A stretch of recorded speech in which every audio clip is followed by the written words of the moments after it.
This is the nightmare scenario of war. But I got to be completely honest.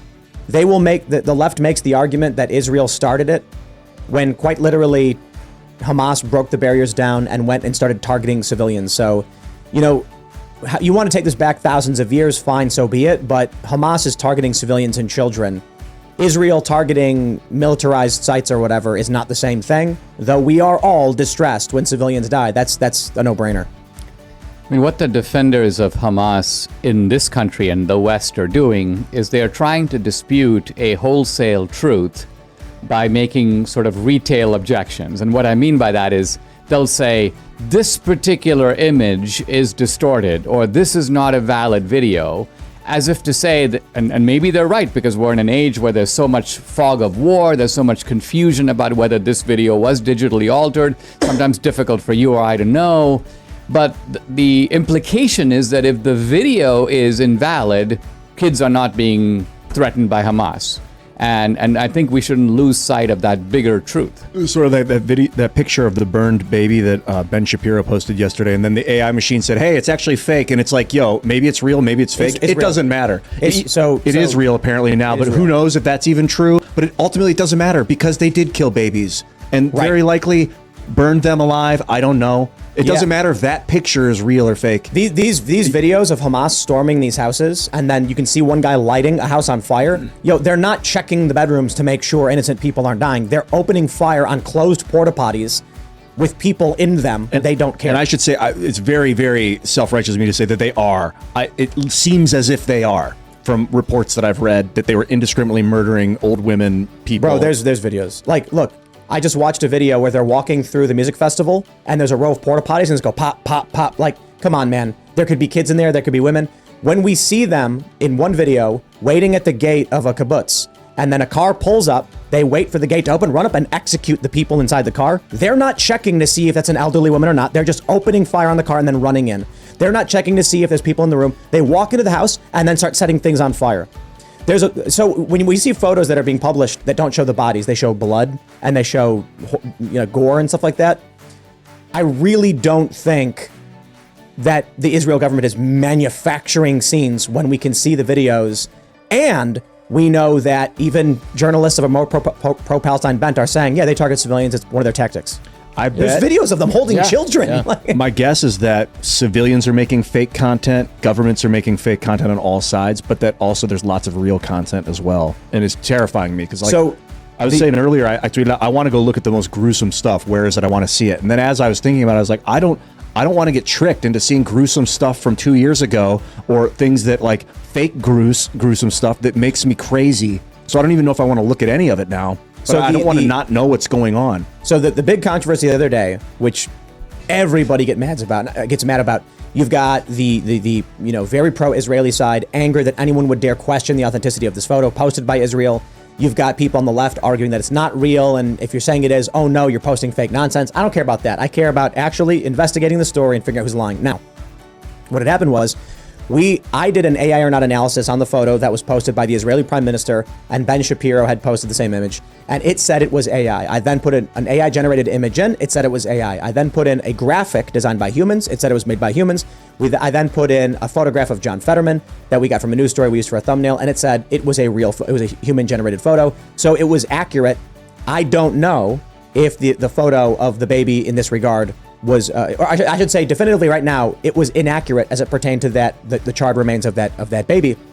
There has been a much deeper analysis where they actually posted the forensic analysis of the image and the other manipulations that were made to it. It appears to be beyond a reasonable doubt the photo is real. It is a real photo of a real doctor showing the remains, and it's kind of horrifying that this is what happens. First, it's horrifying that people are like, I demand to see the photo to prove it. And that's sad and that's horrifying. At first, they're like, look, for privacy reasons, we don't want to have to show these things, but people demand the proof. So it gets posted, and then what happens is propagandists and people trying to I guess, win an information war, then claim it's all fake.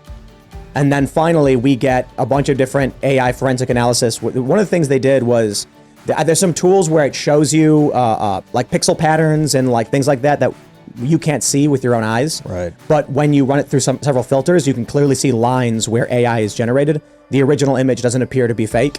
And then there are faked versions of it that are clearly fake. So I would just say at this point, who knows? I believe, to the best of our abilities, it's a legit photo, and this stuff's horrifying. But again, I don't think we need it at this point when there's videos of Hamas laughing, holding the kids. They're clearly targeting the terrorist MO has not changed. If you go back to the 70s when you had the IRA and you had the incident at Entebbe and so on, the idea of taking hostages, the idea of exploiting the other side's reverence for human life. I mean, think about it. They know that the Israelis care about human life. If the Israelis really didn't care, the hostages would be meaningless.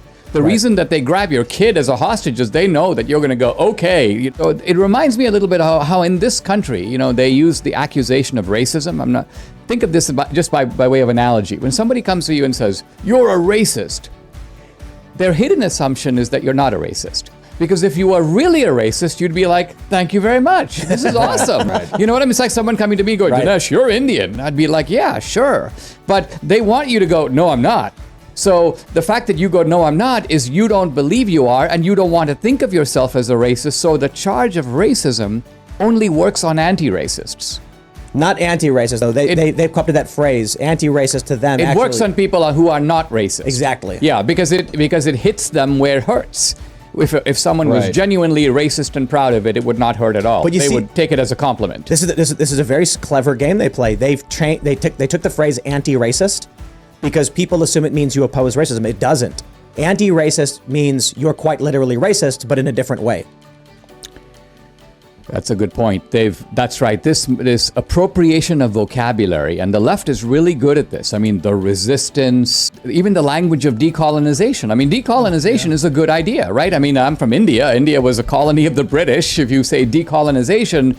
But over the years, the Indians have sort of reassessed because they've now realized, yeah, there were some bad things from the British, but guess what? We still wear suits, we still have British laws, we still have parliamentary systems of government, we got a lot of things from the British, but nevertheless, this trope of anti-colonialism is driving this whole narrative. That's what makes the Palestinians into heroes and the Israelis into villains. How bloody was the Indian Revolution, if it was even considered a revolution against the British when they seized control? It was one of the unbloodiest revolutions of all because Gandhi recognized that the Indians they outnumbered. The British were ruling India with a very small contingent of people. And so Gandhi realized, listen, all we need to do is sort of paralyze the country with nonviolent demonstrations, and it'll be too difficult for the British to kind of manage this Indian elephant. And so the British sort of essentially let it go. And but again, the only reason the Indians could pull that off is because the British were not Hitler. I mean, if the British were Hitler, Gandhi would be, a lampshade. God, literally. But the Indians could count on the fact that they could go lie down on the tracks, the railway tracks, and all the British trains would go, they grind to a halt. Wow. Because again, the British are not willing to run over Indian kids. Yeah. And so the British, their own morality was the undoing of the empire. Wow. And I think we're seeing that in the United States, elements of the liberals and the left that are anti-America and hate this country.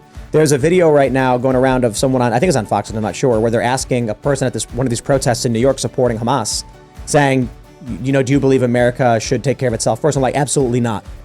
And it's like, okay, well, when you have a large faction of Americans, maybe half the country, who are like, America last. Okay, well, you've got problems with pipes in Flint or Newark or whatever, insert country, but you want to send our money overseas first? This country will not survive that.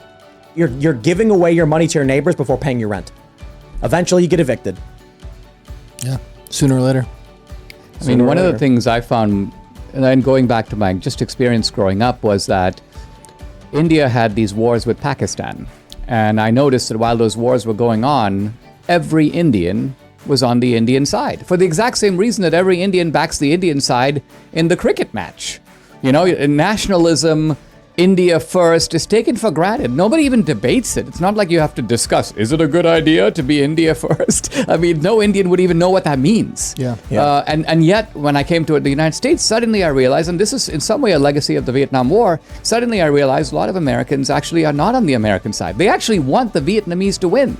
They are America last, and they see America as a villainous force in the world, even though America has been a very benign force in the world. Any other country that had this kind of power that the U.S. has had since World War II would have used it far more tyrannically. Oh, yeah. Definitely.